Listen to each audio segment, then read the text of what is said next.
गोविंदम देसी गौ फार्म के ऑफिशियल यूट्यूब चैनल में आप सबका एक बार फिर से स्वागत है। आज हमारे साथ हैं डॉक्टर पवन पूनिया जी। नमस्कार।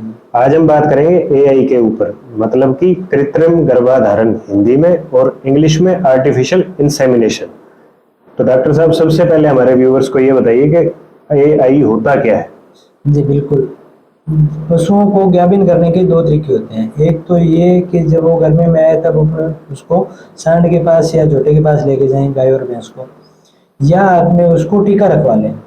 टीके में क्या होता है, वो जो उसके शुक्राणु होते हैं, जो सीमन होता है, उसको प्रिजर्व किया जाता है और प्रिजर्व करके उसको एक पूरी कोल्ड चेन मेंटेन की जाती है और उनको रखा जाता है। फिर डॉक्टर आता है, उसको गर्म करता है, थोड़ा गर्म पानी में डाल के, और फिर वो गर्भाधारण करवा देता है। तो ये होता है आर्टिफिशियल तो इंसेमिनेशन। डॉक्टर साहब, अब व्यूअर्स को बताइए कि नेचुरल गर्भाधारण और आर्टिफिशियल इंसेमिनेशन में अंतर क्या है, और क्या किसी भी गाय में किसी भी और नस्ल का बुल दोनों का एआई हो सकता है। ये बिल्कुल। सबसे पहले तो क्या है कि अपने जब एआई करवाते हैं और जो नेचुरल सर्विस करवाते हैं, तो उसमें कोई ज़्यादा फर्क नहीं है। दोनों में शुक्राणु डिपॉजिट होते हैं और गर्भाधारण एज इट इज नॉर्मल, ये दोनों नॉर्मल प्रोसेस है, ज़्यादा इसमें कोई फर्क नहीं है। ये रहता है, बेनिफिट ये रहता है कि अगर सर्विस करवाते हैं, नेचुरली अपने बुले या खागड़ या झोटे के पास लेके जाते हैं, तो वो उनको भगवान का दिया हुआ है, गॉड गिफ्ट है, वो पता लगा लेते हैं कि ये पशु सही गर्मी में आया है कि नहीं आया, और फिर उसके बाद में वो उसमें मतलब उसको ज्ञापन करते हैं। आर्टिफिशियल इंसेमिनेशन में क्या है, अपने को ये ऑब्जर्व पता करना होता है, अपने को ये क्लियर करना होता है कि अपना पशु गर्मी में आया है, ये लक्षण इसने शो किए हैं, अब इसको इस टाइम के बाद में अपने को टीका रखवाना है। अगर ये सारी प्रोसेस अपने सही तरीके से कर लें तो ये मतलब नेचुरल करवाने से बहुत ज़्यादा बेटर रहता है, क्योंकि एक तो इसमें बीमारियां नहीं फैलती, एक इसमें मतलब सही नस्ल का चुनाव करके अपने टीका रखवा सकते हैं, है ना, और बुल को रखने की ज़्यादा कॉस्ट भी नहीं आती। हाँ जी। तो नस्ल के ऊपर आप ये बता दीजिए फिर कि भी किसी भी नस्ल का किसी भी नस्ल में टीका रखवा सकते हैं। हाँ जी बिल्कुल। अपने किसी भी नस्ल का टीका, वो तो अगर अपने आर्टिफिशियल इंसेमिनेशन करवा रहे हैं तो कोई सा सीमन उसमें डलवा सकते हैं, पशु बोल के कहने वाला नहीं है, सीधी सी बात ये है। लेकिन अपने को ध्यान ये रखना चाहिए कि उनका साइज सही होना चाहिए, है ना।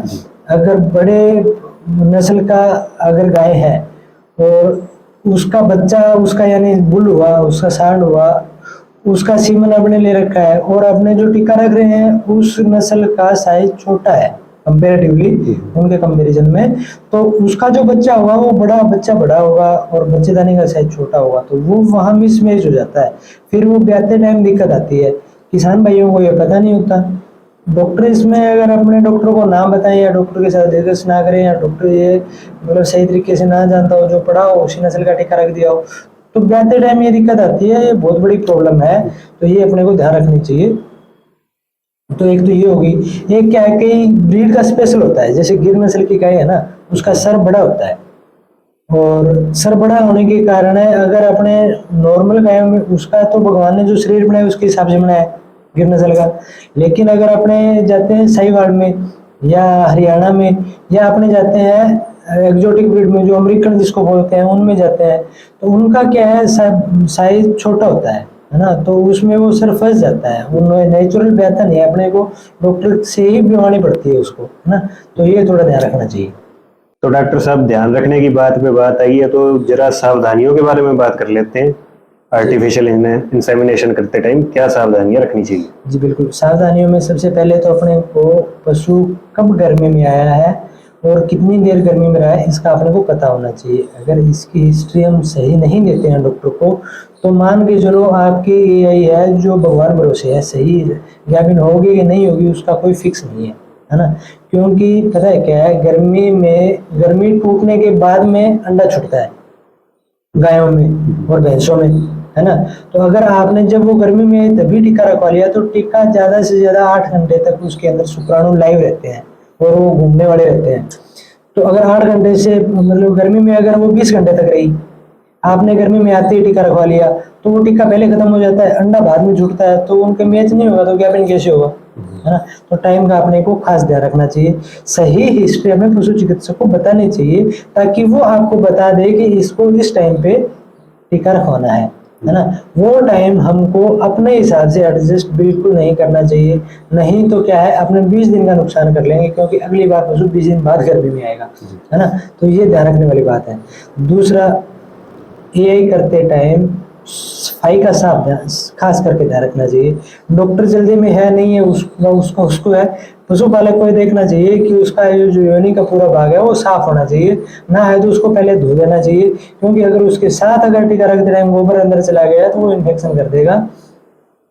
ये भी एक बहुत बड़ा कारण जो मैंने अपनी प्रैक्टिस के अंदर देखा है और आसपास देखा है कि जो वैक्स आते हैं, डॉक्टर आते हैं, शो का डॉक्टर जोड़ा छाप होते हैं, वो नहीं इसका ध्यान रखते। तो पशुपालक को ये खास करके इसका ध्यान रखना चाहिए। तीसरा, फॉलो अप का खास ध्यान रखना चाहिए। अगर आपने आज टीका रखवाया है, आपको पता होना चाहिए कि पशु 20 दिन बाद दोबारा गर्मी में आएगा। अगर वो गैपिंग रह गया तो गर्मी में आएगा नहीं, अगर दोबारा गैपिंग नहीं रहा है तो दोबारा गर्मी में आएगा। हो सकता है वो इस बार पूरा खुल के गर्मी में ना आए, तो वो थोड़ी लारी दे के मतलब वो टाइम निकाल दे। तो उसको अपने को आइडेंटिफाई करना है, अभी इसने 20 दिन बाद 21 दिन बाद दोबारा तार दिया है, लारी दी है, जो भी बोले, बच्चेदानी से मतलब कुछ डिस्चार्ज बाहर आया है, तो अपने को देख लेना चाहिए कि ये शायद गैपिंग नहीं हुआ, है ना। तो अपने को डॉक्टर्स को दिखाना चाहिए और उसका आगे इलाज करवाना चाहिए। गर्मी में नहीं आया तो आगे इसका आपने क्या कर सकते हैं, कुछ दवाई दे सकते हैं या क्या है वो आपको डॉक्टर उस टाइम पे आपको सही बताएगा, जो भी कारण होगा उसका निपटारा करेगा, या आगे वाली वीडियो में अपने भी उसको बारी बारी डिस्कस कर लेंगे, है ना। एक सावधानियों में ये ध्यान रखना है कि जो अपने जैसे स्टार्टिंग में कहा, नस्ल का चुनाव अपने को करते टाइम ये ध्यान रखना है कि जिस नस्ल की गाय अपने पास है और जिस नस्ल का टीका जिस बुल जो लिया है उसकी माँ के कितना दूध था उसका अपने को आइडिया होना चाहिए। डॉक्टर से कंसल्ट जरूर करना चाहिए, वो हमेशा ज्यादा होना चाहिए, अगर वो कम हुआ तो कोई फायदा नहीं है उसका ये करवाने का, है ना। ग्रेडिंग अप होना चाहिए, मतलब आने वाला बच्चा है उसमें अगर अपने एआई करवा रहे हैं तो आने वाले बच्चे की नस्ल में सुधार आना चाहिए जी। इस बात पे खास कर ध्यान रखना चाहिए। सुधार के लिए तो स्पेशली ये एआई वैसे सुधार के लिए ही है, और वैसे ये सही बहुत इकोनॉमिक रहता है। ज्यादातर अपने को मतलब इसकी तरफ जाना चाहिए, पशुपालकों को एआई ज्यादा करवानी चाहिए। जो ट्रेडिशनल तरीका था कि बुल से करवाएं, सांड से और झोपड़े से करवाएं, वो ज्यादा अच्छा नहीं है। सुधार अपने को इसमें करना चाहिए।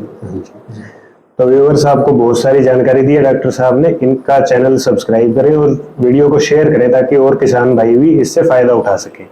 आज की वीडियो में इतना ही रखते हैं। धन्यवाद।